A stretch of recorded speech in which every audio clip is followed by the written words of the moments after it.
Hello दोस्तों, नमस्ते, प्रणाम, सभी का स्वागत है हम लोगों के चैनल पर। तो आप लोगों के बीच में आज कटनी गीत सुनाने जा रहे हैं हम लोग। कैसा लगेगा कमेंट में बताना। लास्ट वीडियो तक बने रहिएगा आप लोग।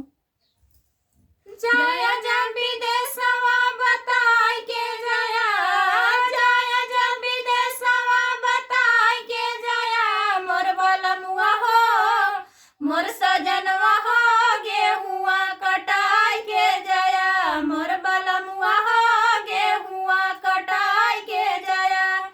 गेहुआ कटाइला राजा बड़ा नीक कइला, गेहुआ कटाइला राजा बड़ा नीक कइला, मोर सजनवा हो, मोर बलमुआ हो, बोझवा बन्हाई के जाया, मोर बलमुआ हो, बोझवा बन्हाई के जाया।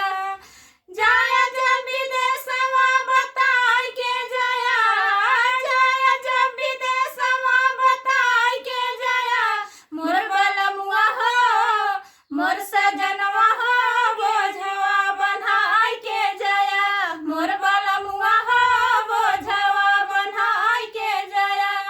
बोझवा बन्हैला राजा बड़ा नीक कइला, बोझवा बन्हैला राजा बड़ा नीक कइला, मोर बलमुआ हो, मोर सजनवा हो, गेहुआ दवाई के जाया, मोर बलमुआ हो, गेहुआ दवाई के जाया।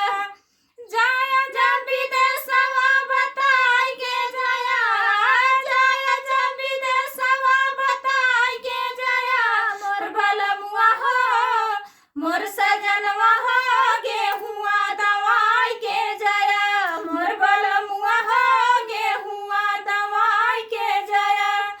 गेहुआ दवैला राजा बड़ा नीक कइला, गेहुआ दवैला राजा बड़ा नीक कइला, मोर बलमुआ हो, मोर सजनवा हो, गेहुआ रखाई के जाया, मोर बलमुआ हो, गेहुआ रखाई के जाया।